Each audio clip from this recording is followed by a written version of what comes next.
Hello, good morning, and welcome to the Impact Money Show. It's always a pleasure to be here with you guys every morning. We're on the Smart Money Culture TV network on your TVs in Texas and Louisiana, as well as around the world, streaming on all these other wonderful platforms. Today, we'll dive into the financial and political stories shaping our world. Let me just put this up on my thing here. Let's start with the monumental act of clemency.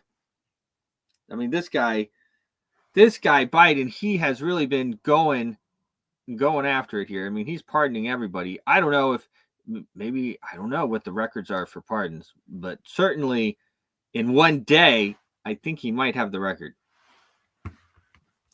On December 1st, in what's being called a record-breaking clemency day, Biden issued a full and unconditional pardon to his son, Hunter Biden, covering any potential federal crimes over an 11-year span.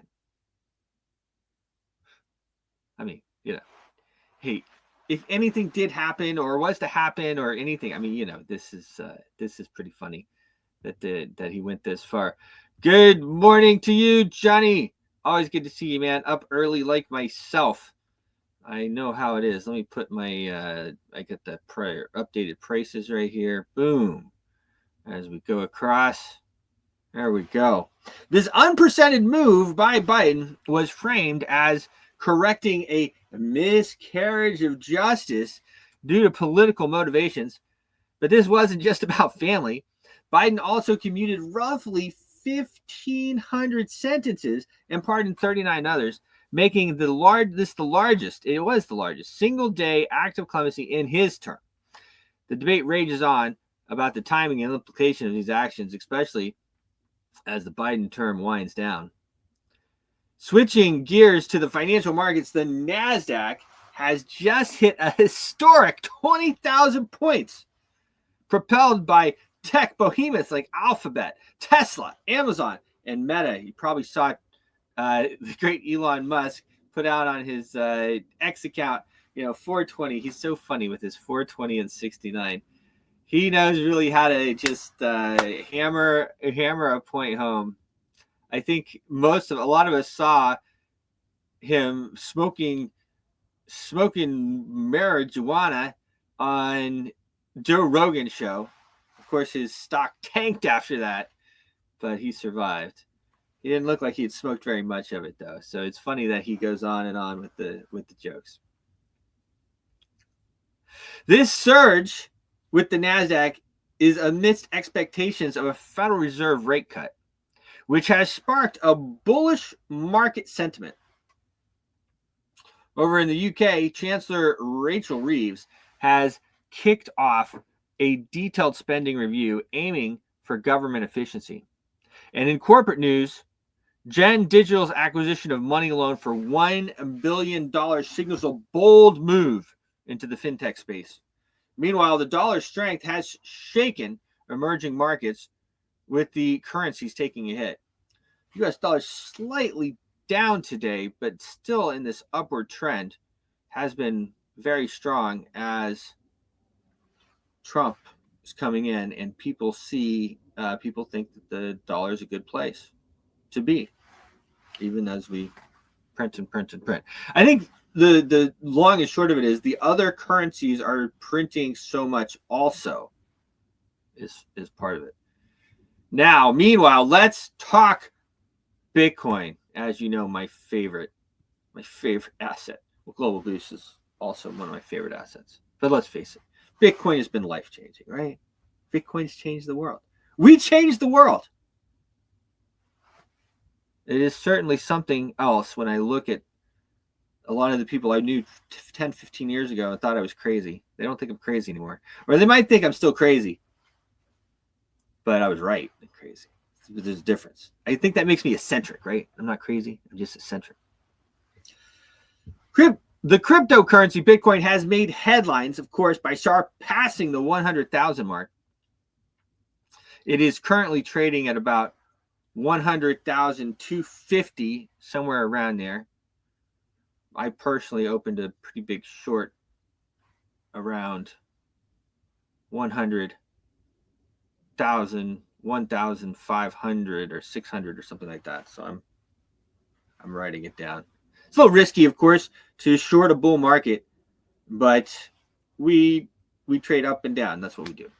You can too. If you get on the 2bit platform, 2bit, TOOBIT.com, use the referral code Impacts Money there. You can set up your copy trader and just copy our trades, make money as it goes up and down. We'll do the work for you. As it's past the 100,000 mark, this has fueled optimism in the crypto community and the world. This milestone comes with predictions of Bitcoin potentially reaching 250,000 in this cycle. And even talk of $1 million, influenced by factors like U.S. inflation data, political endorsements, and more. Notably, Eric Trump has voiced confidence in Bitcoin's potential under his father's upcoming presidency.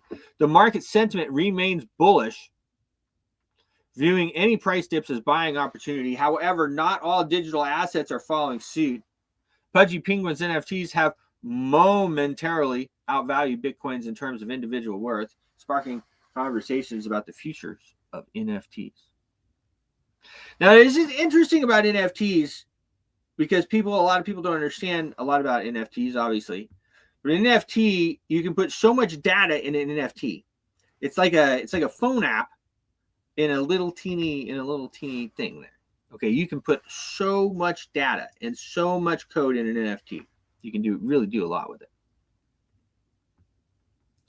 On the Trump front, the incoming president-elect has a packed agenda. He's planning over 25 executive orders in one day. That's 25. Targeting everything from immigration to environmental policies. Trump's also looking to end birthright citizenship. A contentious move that would require a constitutional amendment to hold water legally. I mean, unless you're Obama and you just make up DACA, then you don't need a constitution. If you're a Democrat, you don't need a constitution amendment. But if you're a Republican, you do. I guess that's the way it works. It's really all about the judges, guys. Not all about the judges. There's a lot that goes into it. But of course, if you have the judges, then you have it. And unfortunately, our judges are heavy on the other side. Heavy on the other side. And speaking of legalities, despite his impending presidency, legal cases in New York persist for President Trump. With Trump eyeing pardons for those involved in the January 6th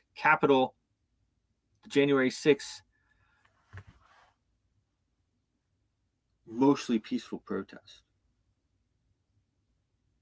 There's also talk about Trump's Person of the Year, possibly Times Person of the Year, possibly being Trump, reflecting on his global influence. It would be funny for Trump to be Times Person of the Year. Of course, he should be the Person of the Year. Is the person that has shaped most of the narrative over this year, right? And that's how you be the Person of the Year, I think. That's how you do it. In international news, the Middle East is in a state of flux. Syria's Assad regime has collapsed, with rebels, quote unquote, ISIS and al-Qaeda, in control of Damascus. Israel is bombing, and they're there, and they've now said Golan Heights is there for eternity. All the stuff that I have always said, the Greater Israel Project, all that stuff, nobody wants to hear. I won't go on about it.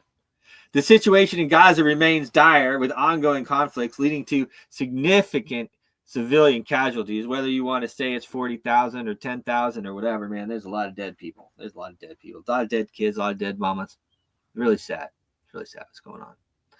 Meanwhile, Lebanon sees a fragile ceasefire with Israel, but it's marred by continuous strikes. Not really much of a ceasefire. Turning to Ukraine, Russian forces are making strategic gains with heavy casualties on both sides. Ukrainian President Zelensky is pushing for NATO membership as a security guarantee, even suggesting a temporary exclusion of occupied territories from NATO's defense commitments. The U.S. is sending a final wave of military aid before Trump's inauguration, leaving much uncertainty about the future support. It is interesting because, of course, Johnson in Congress, the Speaker Johnson, he says we're not doing any more aid, and then we're sending over another $50 billion. You know what I mean? Congress really has no power. The central bank has the power of the purse. So if Biden says he wants to send $50 billion over to Ukraine, and the Federal Reserve, the banking cartel, is cool with it, then he can do it. It doesn't really matter. They can do whatever they want. Congress has no power anymore. The Federal Reserve has all the power. They have all the power. We have to end the Fed. You got to listen to this guy right here, my man Thomas Massey. End the Fed. It's the only way out of this mess. It is the only way out, folks. And finally, within the Republican Party, there's a quiet but palpable effort to curb Trump's influence. Some GOP members are advocating for a focus on policy over personality, with figures like Kevin McCarthy urging Trump to steer clear of distractions. There's a lot of talk of strategic opposition, with some senators potentially blocking Trump's nominees. But fear of Trump's political retributions and a lack of a unified strategy paint a picture of a party trying to navigate its future with its former leader at the helm. That's the news roundup for today on the Impact Money Show, including the latest in Bitcoin's remarkable surge. Stay tuned as we continue to unpack these stories and what they mean for your money, your politics, and the world at large. Remember, in the world of finance and power, impact is everything. Impact is everything. Hats off to the great Javier Milei. Now, of course, he's, pretty, how do you want to say it? He's a controversial figure. He gets elected over there and this and that. And then he's like, converting to a different religion and this and that and the other. But I mean, whatever, who am I to judge anybody? I'm not anybody to judge anybody. Okay. I'm not judging anybody. But I mean, it is remarkable. Let's face it, that is remarkable. But he has ended their debt. So it's a pretty interesting situation with what he did with the central bank. Of course, I think he kicked out the central bank. I don't know all the details. Now, the truth is that the central bank was bankrupt anyway. And he did exactly what I'm saying. Like, screw you guys. Freaking, we're not paying back. You're not paying back. But I don't know if he paid it off or not. Actually, here we go. I don't think he paid the central bank back. El déficit era el huevo de serpiente de todos nuestros males, ya que sin déficit no hay deuda ni emisión ni inflación. Hoy tenemos superávit fiscal sostenido, libre de default, por primera vez en los últimos 123 años. Esto fue gracias a hacer el ajuste más grande de la historia de la humanidad y aplicarle un torniquete a la emisión monetaria hasta llevar más grande la historia de la humanidad y aplicarle un torniquete a la emisión monetaria hasta llevarla a cero. Hace exactamente un año, un degenerado fiscal que no voy a nombrar venía de imprimir 13 puntos del PBI en un año para ganar una elección. Sin cuidado de la inflación, imprimir 13 puntos del PBI en un año para ganar una elección. Sin cuidado de la inflación que iba a generar. Hoy la emisión monetaria es cosa del pasado. I mean, you gotta hand it to the guy. He turned that country around. He turned it around. Credit where it is due, my friends. Credit is where it's due. Now, there is much talk about the January 6th guys being pardoned. They should be pardoned on day one, and it should be a blanket. It should be a blanket pardon.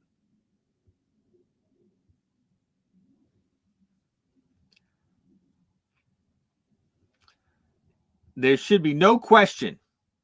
No questions at all. Blanket pardons for everybody.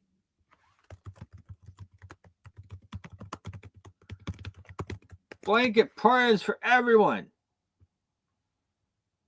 Joe Rogan, the great Joe Rogan, had the great Quentin Tarantino on, and he was talking about that. So I'm going to play that clip as well here. Well, there's all this pushback about Trump getting into office because he said one of the first things he said was he was going to release all the January 6 prisoners. Like, how long do you think they should be in there for? Who's opposing this? They should at least be going to trial. Yes. You should at least be going to trial. Right. It is unconscionable to hold somebody for over a year, 2 years now, or like. Well, the thing, I mean, the government has always had a situation where, and we talked about when we did our episode on the Andersonville trial. Yeah. You know, is the one charge that the government can put against you where they don't need direct evidence is conspiracy. Ooh. If they arrest you for conspiracy, that means they don't have direct evidence, but they don't need direct evidence. Well, right? Well, there's all this. Pretty interesting. Of course, Quentin Tarantino, if you're from my generation, and Quentin Tarantino, I mean, this guy was like, you know, he produced all the coolest stuff. And Pulp Fiction, I must have watched Pulp Fiction like 50 times. And I don't watch movies. But Pulp Fiction, I watched that movie. But I watched that movie a bunch. I love that movie. That movie was the best. But he did some other ones that were great. The names of them don't come to my mind, so I won't mention them. But Quentin Tarantino on the Joe Rogan podcast. Yeah, I mean, it's crazy. And this is actually what I said. I put out a post a few years ago, and I said that the reason why people aren't here in D.C. right now protesting what's going on is because we didn't stand up for the J6ers.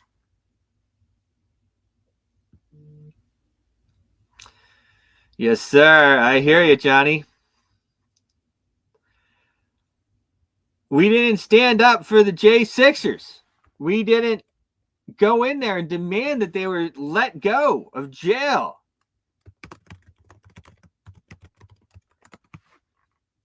Like, it was hard for me to believe, and I'm here in Washington, D.C., so, like, yeah, I don't know. I mean, we didn't do anything for them, those poor people. We have grandmas and daddies with two daughters like me. I mean, you know, and what did these guys do? I mean, sure, they shouldn't have walked into the Capitol. That's really what they did. They walked in, and anyway, we all saw in the back that they opened up the gate. I mean, you know, it was a hokey deal. But anyway, those people all need to be pardoned. They need to be pardoned on day one. Get those people out. Let my people go, as Johnny Noteworthy says. To keep them in there, and Quentin Tarantino brought up a really good point, or whoever said it, the other guy or him. To keep them in there and not to ever take them to trial and stuff is like crazy for all these years. I mean, it's absolutely insane. It's amazing that we were able to get Trump elected. It really is something remarkable. I have the market report here with the great Matt Dixon. He's in the UK now. He's most of the time in Dubai. Right now he's in the UK. I think when he's in the UK, he's seeing family and, you know, this, that, and the other. So he did record it for us. But it has all the good stuff. I'm looking forward to it. I haven't watched it myself, so I am also looking forward to this. Let's see what he has to say. The great Matt Dixon. Good morning, Bruce. Morning, everybody. It is a real pleasure to be back here on the Impact Money Show, going through all the financial crypto instruments and some traditional instruments as well as we approach the next Fed meeting on December 18th, I think it is, next Wednesday anyway. So I wanted to start off with Jasmy. It's a real favorite as it's got a massive community, massive following. People really love this token. And, you know, it has risen a lot recently. I mean, if we look at, you know, from the election time, you know, the Trump election, it's had a massive pump. So we actually started from lows of around 1.5 cents, somewhere around there. We've had a massive pump to the upside. And if we just look, first of all, longer term, I'll just scroll out a little bit so we can see that.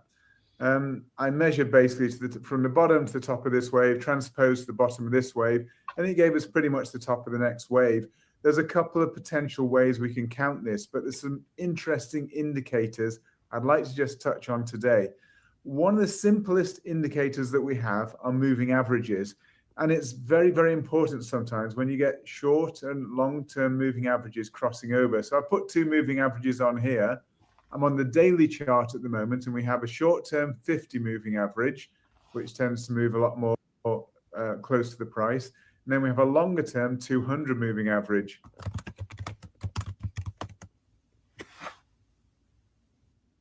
Now you can set these times for each of the moving averages at whatever different levels you want, and everyone has their favorites, but this is actually a particular one that's used for an indicator called the death cross and the golden cross.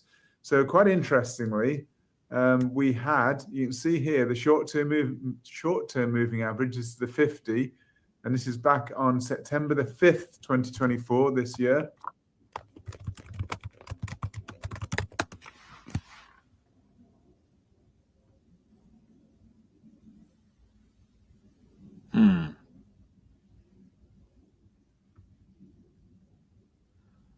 The price, and then we have a longer term 200 moving average. Now you can set these times for each of the moving averages at whatever different levels you want, and everyone has their favorites, but this is actually a particular one that's used for an indicator called the death cross and the golden cross. So quite interestingly, we had, you can see here, the short-term moving average is the 50, and this is back on September the 5th, 2024, this year. The short-term crossed below the long-term 200 moving average. Now, this is a bearish indication. It's actually called a death cross. So when that happens, it's quite negative. And we did see a lot of sideways action. It wasn't really negative per se. You know, it was partially negative. I mean, when the cross happened here, we're talking about a price of 1.8 cents. The lowest it dipped to after that was about 1.5 cents. So it did dip a bit lower, following a short rise. So it wasn't a particularly powerful indicator, this death cross. Sometimes it indicates real negativity in a price to come, but it didn't here. But it did indicate that price was in the doldrums, stuck, sideways motion, very much corrective mode. You can see from this price up here, it was just going basically for lower lows and lower highs. And even here, potentially we've started to move to the upside, but it indicated further sideways action. But what was really interesting was, unfortunately, and I say unfortunately, as an indicator, it's not that good. It's good to see long-term pricing where you expect things to go. But interestingly, the golden cross, which is where basically the long-term crosses above the short-term here. So the short-term crosses. Let's just check this. So sorry, we've got the short-term crossing back above the long-term. So the opposite of the death cross. The death cross is where the short-term crosses below the long-term, and the golden cross is where the short-term crosses above the long-term. A bit of a mouthful there, but that's correct. So basically, we've got a golden cross, which is usually indicating very positive price action, but it's a lagging indicator. And this is a problem with nearly all technical indicators. They are lagging, which means that they're looking backwards a bit on price action that's already happened. So here, but it is still long-term. It's actually shown itself to be reasonably good. And we're looking at on a couple of other assets just to see how useful it's been. But here you see, although it looks good, the golden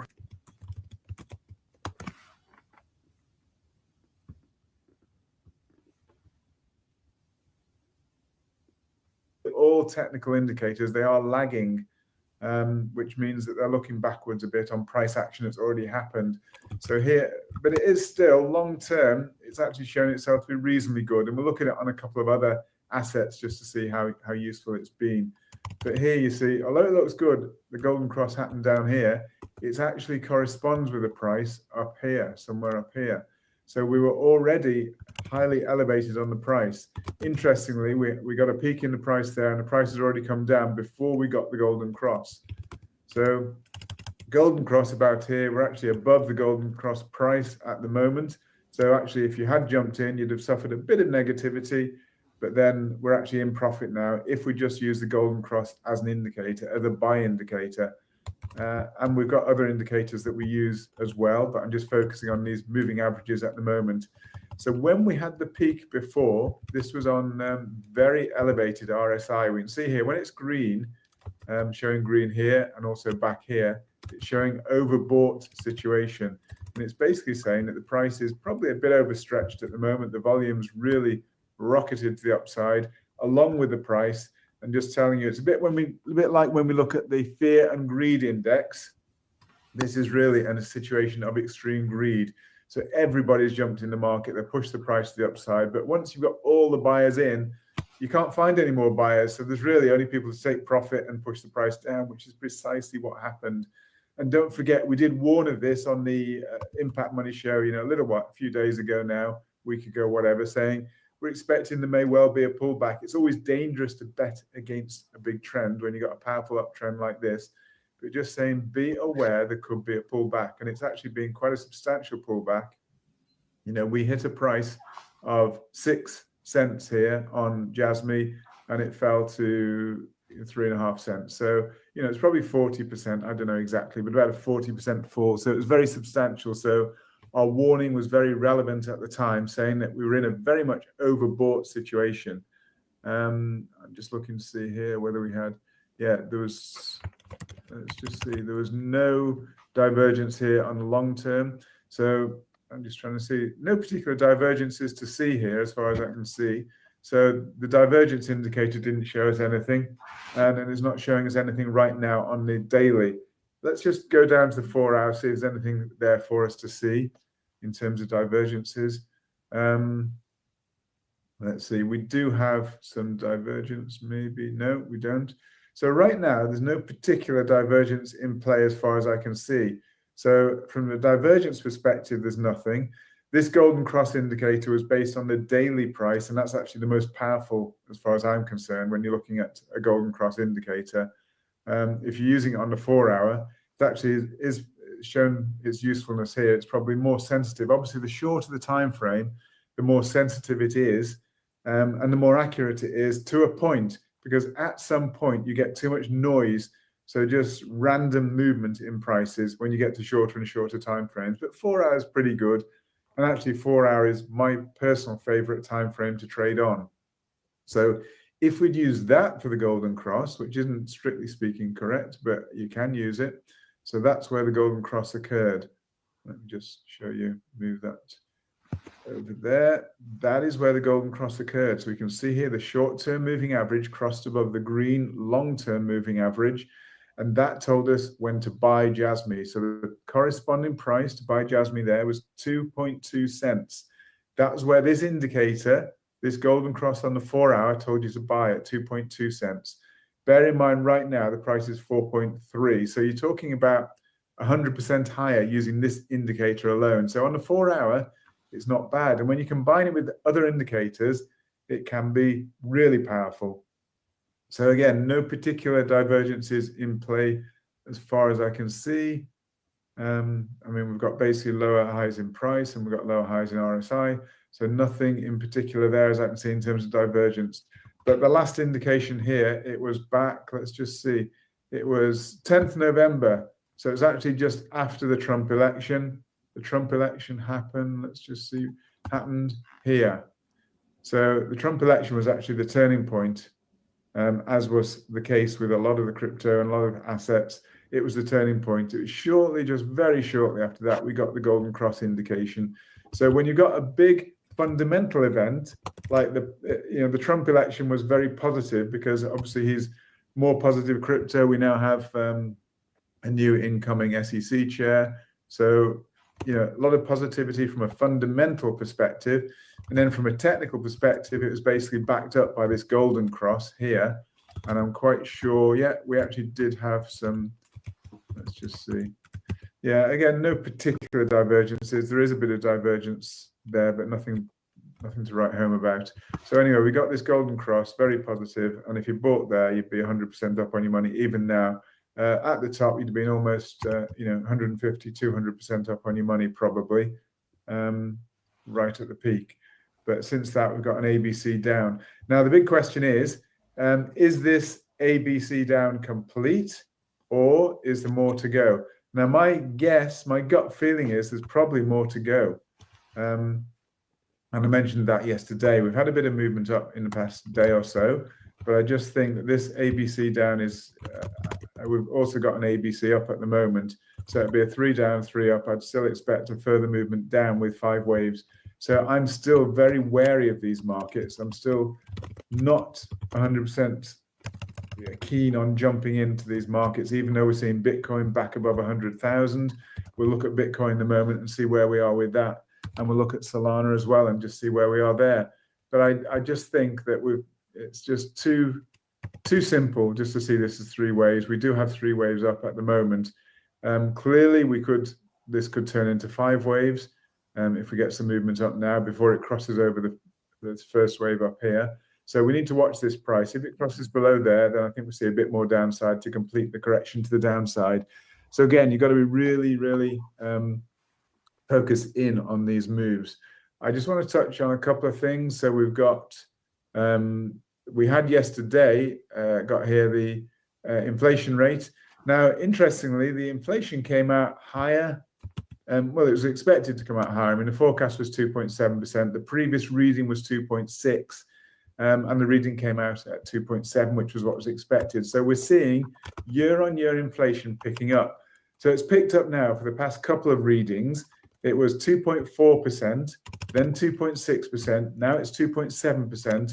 So we're seeing inflation back on the rise in the US. And yet, I'll just go over to this Fed Watch tool. So we've got rising inflation. Bear in mind, the target rate is 2%. We dipped down to 2.4, we rose to 2.6, now 2.7. So inflation is back on the rise again. And yet here we see with the Fed Watch tool a 98% chance of a cut to 4.25% at the meeting next week. I think it's next Wednesday. So a bit strange to me. It doesn't quite add up.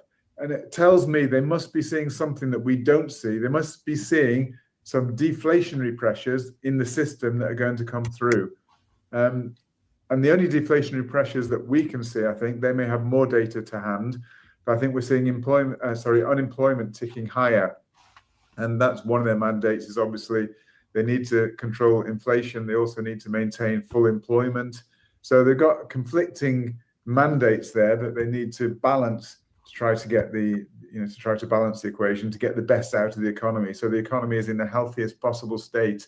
But it seems to me that they must know something more. They must be more concerned about growth and potential risk of deflation moving forward than they are about inflation, because inflation is clearly on the rise and it's clearly way above the target rate. 2.7, it's 30% above target. 2.7 against 2%, that's a 30% above target.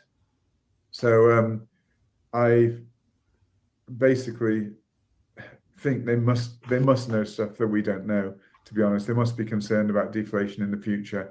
And actually, with all this money printing, to me, it makes absolute sense, because money printing, what it did, it didn't go really into pumping business entirely. A lot of it just went into inflating assets. So the money printing benefited the rich who are holding all of these assets. They're the major holders of assets. All of these assets which make people rich effectively, they're the main holders. So money printing favored those guys.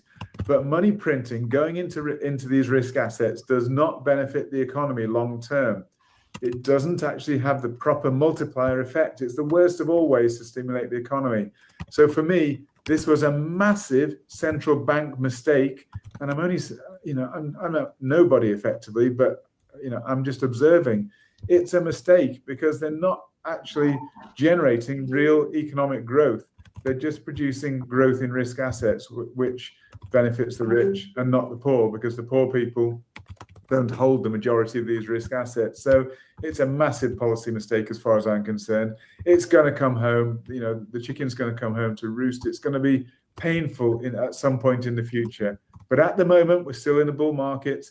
It's still rising. And be sure they are going to continue to pump money into the markets. If we start to see downside, then the Fed are going to print more money to keep those assets pumped up. But at some point, it gets less and less effective, and it will be a problem. And that's why maybe at some point we do see a turnaround in the dollar as we expect, and we'll look at the dollar index in a moment to see where that's likely going. So let's just go back to, I've got loads I can show you, but I'll just have a quick look into, I was looking at something yesterday on X, which I think is quite interesting. There we are, looking at the heat map here, looking at where stop losses are in the market, and it just tells you about this why is very interesting. this particular price action. It shows you where stop losses are in the market, and you can see the big green and yellow areas where there's stop losses and orders to be hit. And that's why price sometimes hits all these stop losses, basically stops people out, so they basically it liquidates them effectively. So when you see a pump higher in price, it liquidates shorts. Then you see a massive movement down to another bunch of stop losses down here, and you can see the spike just touched into them, and it liquidated a bunch of people down here. And this is what the market does. It actually knows. Don't forget, you're trading against people who can see the hand that you're holding.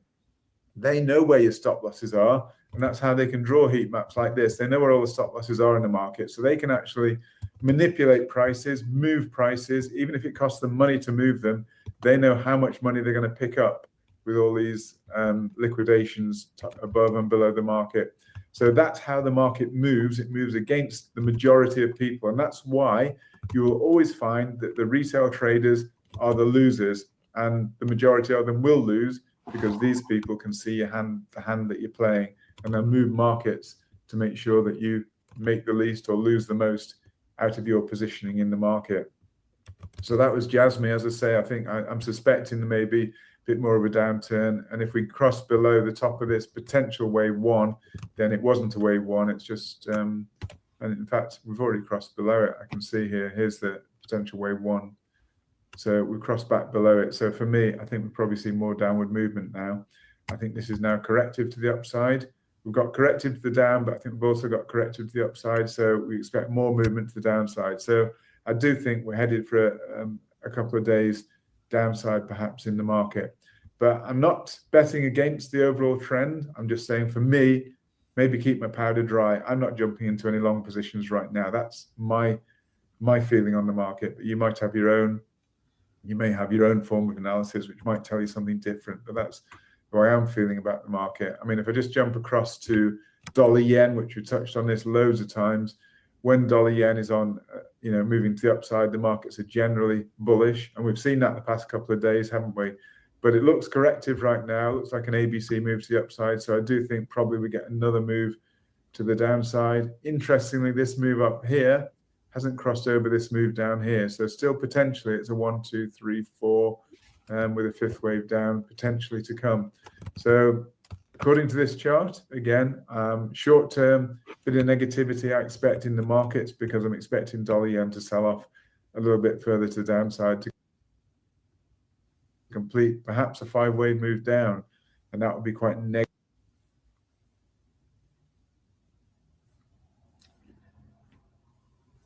I think hold on a second. If I'm doing too much on my other tab here, it gets mad at me. Hold on here. Let me just put this back.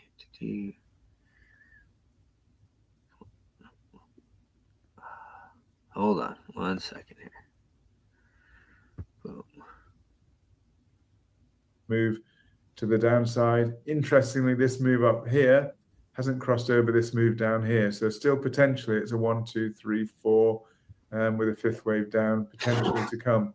So according to this chart, again, short term, bit of negativity I expect in the markets because I'm expecting dollar yen to sell off a little bit further to the downside to complete perhaps a 5-wave move down, and that would be quite negative longer term. But following that, we'd then get, if we get 5 waves down, you then get 3 waves higher, which would then be positive in the market. So you just got to be aware of all these moves and how they impact the market on the longer term. So dollar index here, just looking at that again, I think that we've got probably an A wave down. I had this labeled in advance and not changed it, a B wave higher, and I said I'm expecting to move down a bit, and that's what I've already started to do. So I think A, B, we expect a C wave to the downside, bit of weaker dollar perhaps short term, but then probably some more strength in the dollar, medium term, but then longer term, I think we may well see a turnaround in the dollar. So I don't know quite what's going to cause that, but we'll watch and we'll see. So SPX, I think I'll go down and pretty much in order now. Again, we banged our head against that overhead resistance. So let's just see what happens. I told you that is powerful overhead resistance, very powerful. We had we had regular bearish divergence here over the long term. We also had short term. Let's just see what we've got here. Okay, it's pretty neutral actually there. So there's no short term divergence in place there. There's no real divergences in place, but we do have this long-term bearish divergence in place, and we have this 100% extension, Fibonacci extension. So price keeps banging its head against that and failing. So at the moment, it's actually a good risk-reward trade for a downside trade potentially. Yes, price could blast through to the upside, but if you have your stop loss in place, your loss will be tiny. The potential upside, if you're short, is fairly substantial to the downside. So on risk reward perspective, right now I favor a downside trade with a very close stop loss just above. So if we do blast through, your loss would be minimal. So that would be the way I'd look to trade the SPX there. Let's just continue to move down. Bitcoin, again, I suspect that this is an A wave down, some kind of ABC B wave higher. And then I'm expecting a further C wave down. So I said this the past few days, I'm expecting it to be a slightly more complex correction to the downside. I do expect more downside with Bitcoin, and I'm thinking maybe 85, 90,000 is a real possibility, but although there's clear support around the 90,000, 90, 91,000, 90,000 level, there's clear support around there, but we may just pierce that. And according to that heat map, we may just dip below to take out all those stop losses. There's a lot of people who are basically long the market. Now we broke above the 100, they're long, and they'll have stop losses somewhere down here. So the market may well dip below to pierce those stop losses, collect people's money before it then rallies on up to new all-time highs yet again. That is my favorite expectation. Again, I'm not trading it. I daren't trade short on Bitcoin because it's got so much fundamental positivity behind it. It would be very dangerous to bet against this, what is a really powerful uptrend at the moment. And remember, trend is your friend. So don't bet against the trend. And for now, even though I expect downside, I'm not trading for downside because Bitcoin, as you know, there's so much support behind it now, and governments are talking about holding it as a strategic reserve, potentially Russia in particular, and bear in mind what buying power they've got. I mean, just remember, it's a joke almost. They were banning Bitcoin, and now they're talking about a national strategic Bitcoin reserve.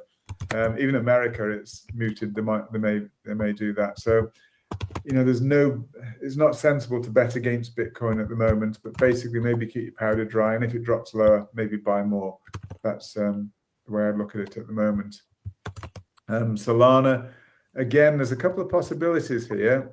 I said yesterday, and it's actually the same story as yesterday, that we certainly corrected down. The correction down could be complete. It could be some kind of ABC correction down complete here, and that we're already moving in an impulsive fashion to the upside. That is possible. But I still favor it being an ABW, ABX, and then A, B, and a further final Y wave to the downside. Not quite sure how low it would go. I've got this line in here as a potential finishing of a B wave to the upside. Then, the levels aren't precise, but I'm just telling you, my expectation is that we may well see one more leg lower than these local lows here along this sort of trend line. Somewhere along this trend line, I'm expecting Solana probably to take another dip and maybe revisit these levels before it pushes up to new all-time highs for Solana. But I'm just saying, again, don't bet against it. Solana is a very, very aggressive token. When it moves aggressively, powerfully.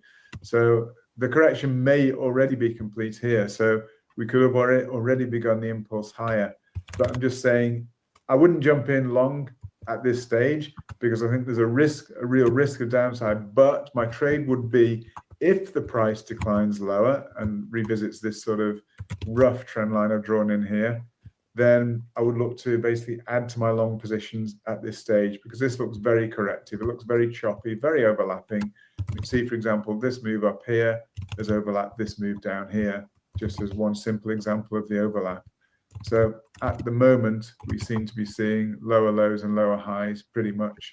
So I'm expecting maybe we see one more low on Solana, but it's a tough one. So as I say, I'm not trading it, but if it drops lower, I'd be looking to add to that position. We have seen some reasonably nice movement on Ethereum here, but again, I actually still think that there's a potential for this to be an A wave down, A, B, C, B wave up, and then we'll get a C wave down. So I think they're all kind of fitting together, as I often say, like pieces of a jigsaw, all fitting together beautifully, telling the same story, but sometimes in different ways, different shapes of the pieces of the jigsaw, and it kind of all fits together. The big news is going to be, I mean, I expected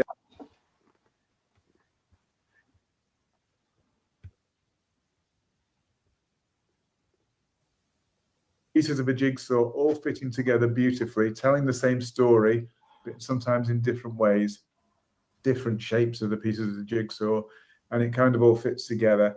The big news is going to be, I mean, I expected yesterday, to be honest, a bit more price action following the CPI news, where inflation came out. I mean, it came out in line with expectations. So to be fair, I suppose, if it comes out in line with expectation, it's what everyone is expecting. So why should there be a market move? So I guess it makes sense. But I just think the backdrop, the sort of underlying worry is that inflation is increasing, and yet the Fed are reducing rates. So for me, they know something negative that's behind the scenes that we don't really know about, and that's why they keep lowering rates. They want to stimulate and keep this economy running for the time being. But there's going to be something happen to stimulate that, I think, and cause us some problems, I think, in the risk assets. So as I say, Ethereum has shown us some positivity, but I think it could well be, even if this isn't, it looks like a B wave, actually 3 waves higher for a B wave.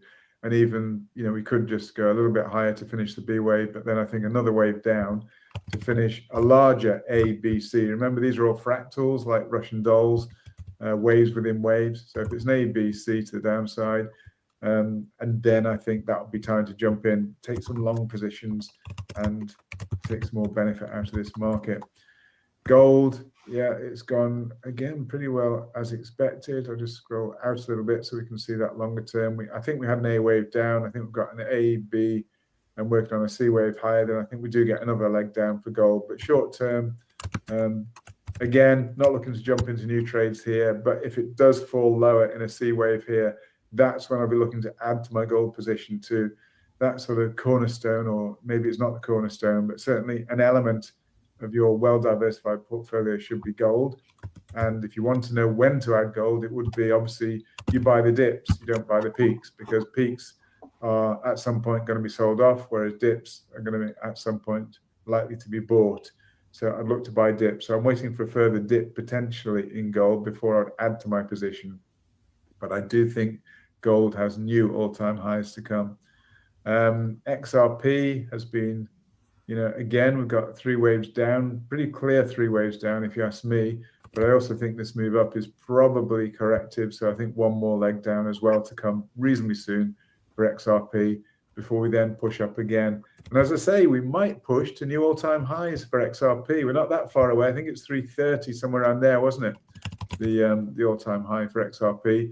In this recent bull run, we had it, following the Trump election, it's moved at 300, 400, 500%, is it? Massive move to the upside. We've had, a good correction ABC, but I just think we've probably got more correction to go before we push to the upside. So maybe we'll get some choppiness before next week's Fed meeting, and maybe next week with the Fed dropping rates, maybe they'll have a bit more positive commentary for the market. Who knows? But something's, I think, following a further correction to the downside, I think we get more positivity, and we'll probably get that Christmas rally that traditionally we get in the markets. So I'm quite hopeful, but as I say, short term, I won't be adding to positions until I see prices fall a bit further, looking to buy those dips. Then just finally, I'll touch on RLB, which has been a kind of one of my favorites. Had some really amazing price movement out of Rollbit. I mean, just recently, it came from 4 cents, it's now 13 cents. We got 3x out of this. Been really positive. The indication has been great. We had some, you can see here, we had some bearish divergence from here, which took the price down beautifully in 3 waves. And then we had some hidden, I can see even here, we had some hidden bullish right here, which gave us this massive move to the upside. And we're still potentially moving to the upside. It's been a great one. I know they've got great revenue. They've got more revenue than Uniswap, in fact. So they're a powerful token underlying all of this. So I think long term, this is a real good prospect. So one of the ones, I think just finally as well, I will just mention eBay.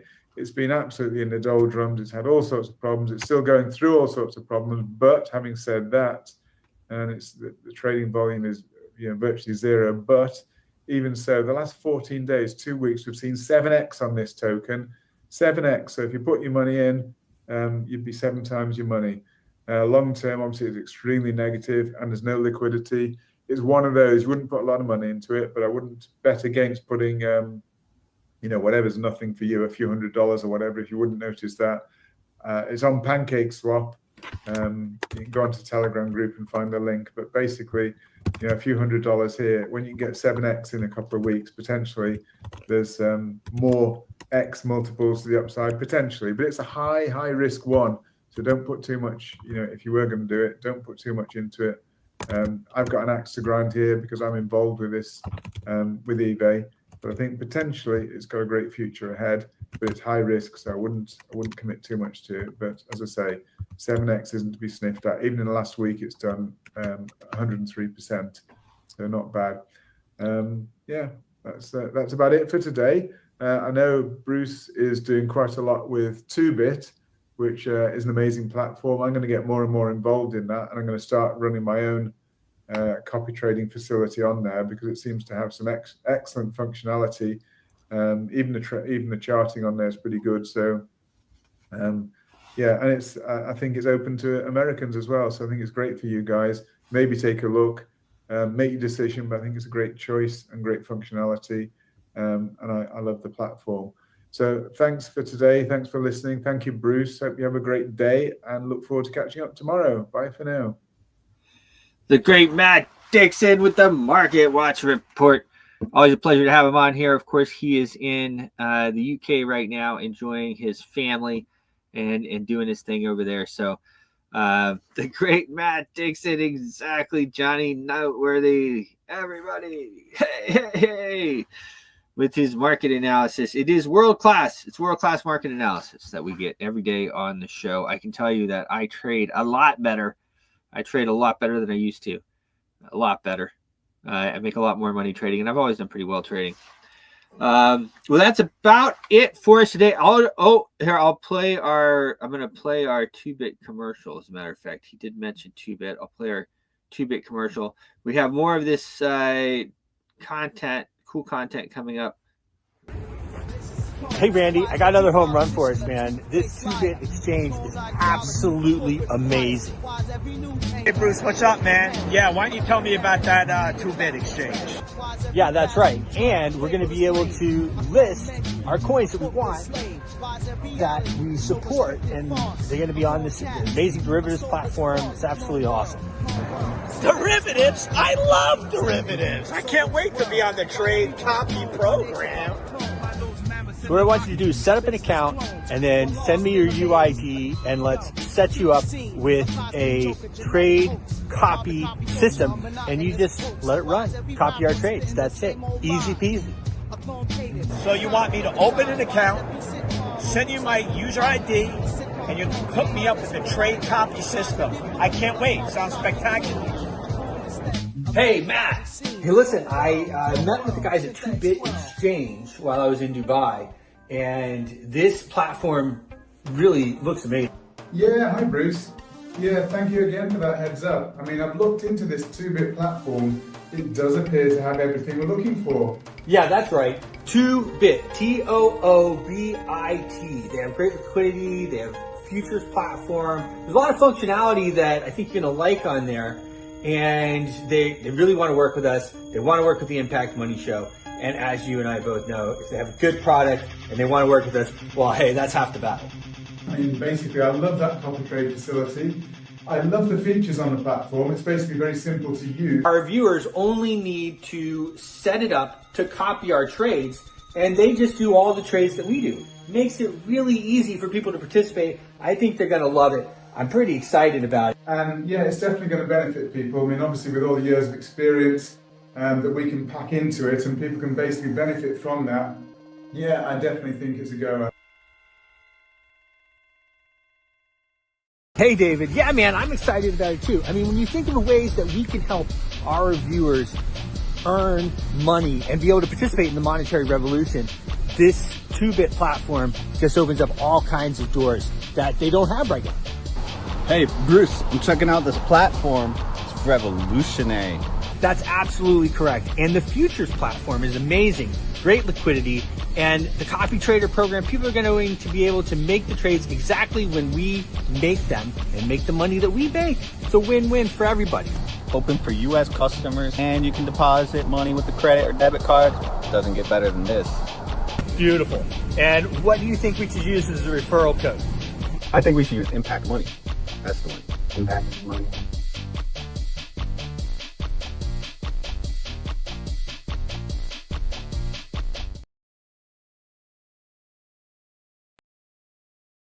Your voice is powerful. When combined with social engagement, it's a force for change. Decentralized media paired with free speech is the catalyst for an empowered world and a unified, invaluable ecosystem. Join Global Boost, become a champion of free speech, and help to reshape the future of media.